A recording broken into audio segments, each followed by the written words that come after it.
Süsene. Süs. Seni süs.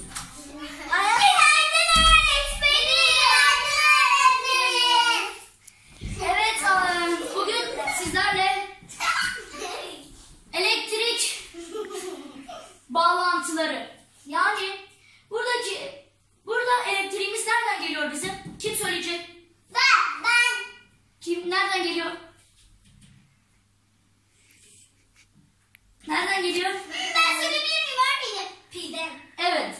Elektriği pilden alıyoruz ve burayı 10 tuşuna getirdikten sonra elektrik artık buradan akıyor. Elektrik aktıktan sonra nereye geliyor?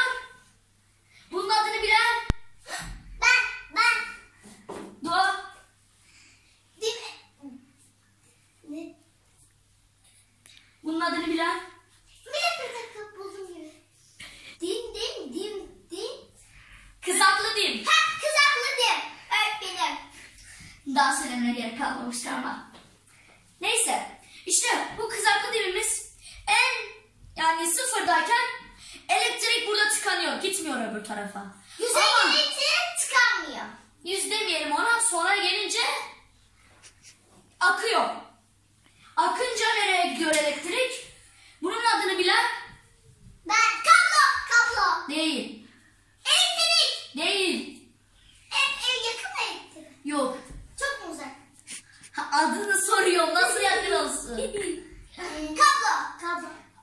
Hayır. Söylüyorum. Fan. Ben fan. Ay, unuttum ben fan olduğunu. Şimdi buradan elektriği alıyor fan. Ondan sonra şuradaki demirlere iletiyor. Buradaki demirler de kablo yardımıyla fış diye fana geliyor ve fanımız dönmeye başlıyor. İsterseniz devremizi bir inceleyelim. Evet.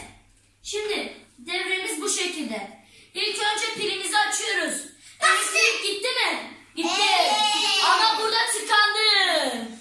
Kızaklı dimimizi sona getirdikten sonra elektrik gelecek ve fan dönecek. Civan, fanı tutar mısın? Ama altından tut. Oradan tutma, altından, kenarlarından. Üstünden tutma Civan. Ben tutayım mı? Aha, sen tut. Evet ve getiriyoruz. Gördüğünüz gibi fanımız dönüyor.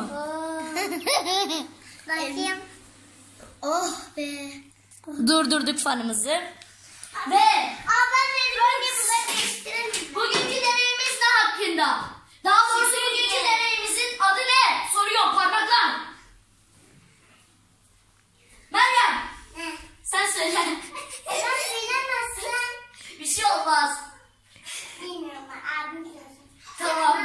Söyle. Evet. Bizim bugünkü derste el süpürgesi yapacaktık. Peki bununla ilgili sorusu olan var mı? Ben. Evet. Sorun nedir?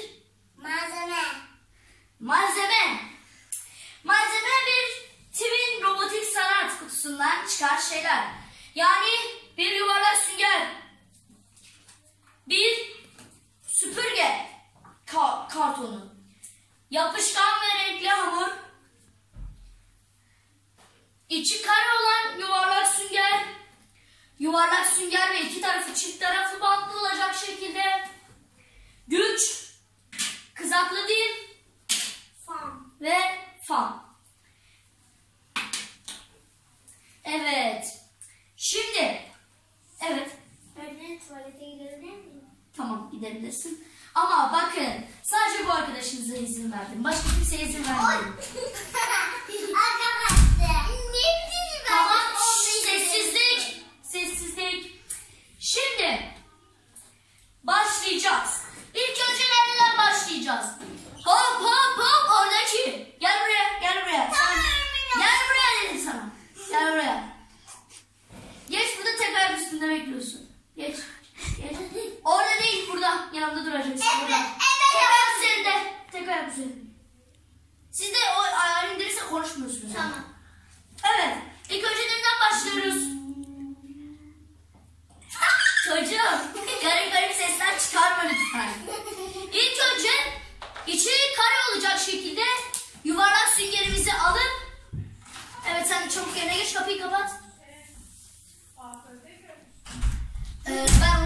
sıkıntı yok. Müdür arıyormuş arkadaşlar. Ben hemen dışarıda bir arayayım.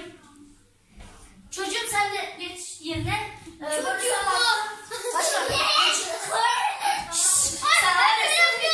Hocam beni de isteriz. Demek senin arada bir sorun var. Tamam. Ben ne yapacağım?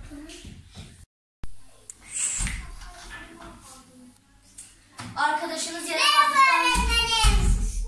Şimdi değil. Şimdi değil. Ben sadece ders yeni başladığında o zaman, tamam mı çocuğum? Arkadaşınız bu arada yaramazlıktan dolayı uzaklaştırma almış. Onunla bugün vedalaşabilirsiniz. Bir hafta boyunca uzaklaştırma almış. Evet, nerede kalmıştık? İçi kare olan süngerimizin içine fanımızı koyduk bu şekilde. Ondan sonra şu şekilde görüyorsunuz, kartonumuzu alıp şöyle bunu şu şekilde şurası banda gelecek şekilde katlıyoruz. Ve bunu da bakıyoruz. Hangi taraf ters akıntı, hangi taraf ise düz akıntı. Bakın bu taraftan itiyor, bu taraftan da çekiyor. O zaman ne yapacağız? Yani bu tarafa koyacağız. Siz bunu bu şekilde koyacağız. O zaman şu şekilde yerleştiriyoruz süpürgemizi içine. Pardon, ilk önce şey yapmamız lazım. Şu şeyimizi, yapışkan hamurumuzu şöyle süngerimizin kenarlarına yapıştırıyoruz. Ondan sonra da bunun içine yerleştiriyoruz. Yuvarlak süngerimizi getir. Ondan sonra şöyle bunu bunun etrafına koyuyoruz.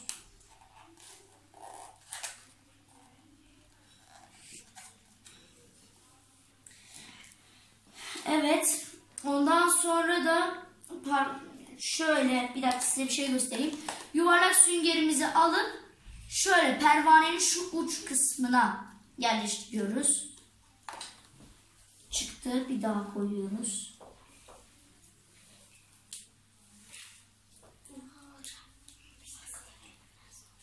Şikayet yok, şikayet yok. Evet, yapıştırıyoruz.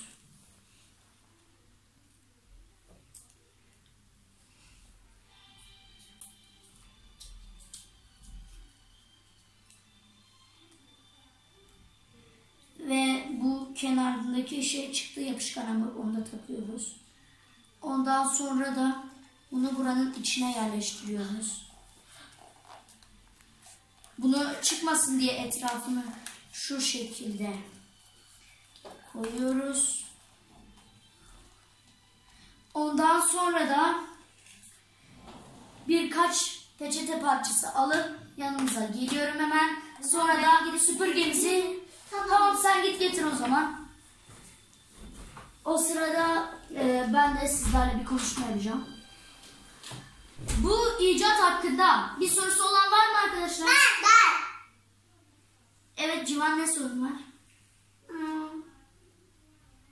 Bilmiyorum ki. Unuttum. O zaman aklına gelene kadar ben de Doğa'ya sorayım. Doğa, ne sorun var?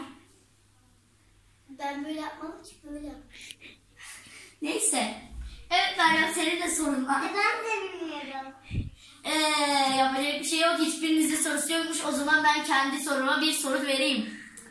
Sorun ne? Ama sizlere soruyorum. Siz bulacaksınız cevabını. Şşş. Evet. Kağıtlarımız geldi. Sorun şu. Buradaki bu süpürgenin bu peçete parçalarını çekmesinin nedeni nedir? Soruyor. Sordum. Duydunuz mu? Duydunuz mu soruyu? Evet. Peki. Cevabını biliyor musunuz? Ben. Evet. Ne? Evet.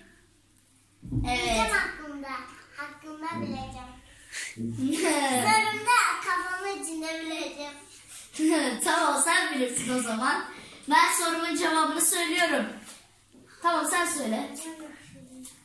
Havayı biz neden düz koyduk? Çünkü düz tarafı havayı çekiyor, ters tarafı ise havayı itiyor. Yani böyle. Yani eğer böyle ya. bunu ters koysaydık havayı vurduğumuzda... Buradan havayı içeriye atıyor, buradan da hava çıkıyor değil mi? Yok. Şimdi bu tarafını bu tarafa koysaydık böyle çekecekti. Ama biz böyle böyle itecekti. Biz böyle yaptığımız için bunu böyle içine çekecek. Anladınız mı? Şimdi deneyelim. Biraz daha ayırarak. Evet, peçeteler artık ihtiyacımız kalmadı. Şimdi evladım bir dakika. Tamam. Şimdi ilk önce gücümüzü açtık. Elektrik geldi. Burada tıkandı. Elektriği yollamak için kızaklı demimizi sona getirdik.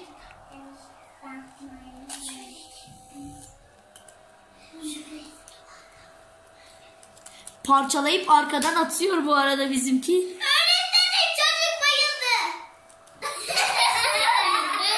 Bu iğrenç şakanızı hiç de beğenmedim maalesef. Öğretmene böyle şey yapılmaz. Bunu öğrenin çocuklar. Evet. Çocuk Ve bu arada bir testere gibi arkadan az daha kesiyordu bunu.